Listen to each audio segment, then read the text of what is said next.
কোরআনে তাফসির শব্দটি কতবার এসেছে? ক 1 বার, খ 2 বার, গ 3 বার, ঘ 4 বার।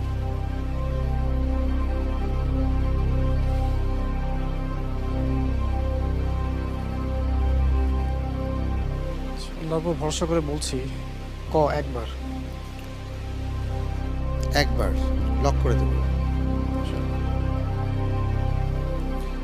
ফ্রিজ করে দেয়া হোক ক 1 বার।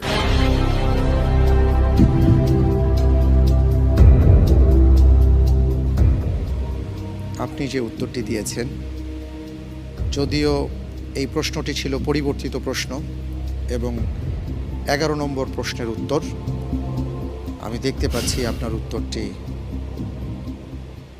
সঠিক হয়েছে।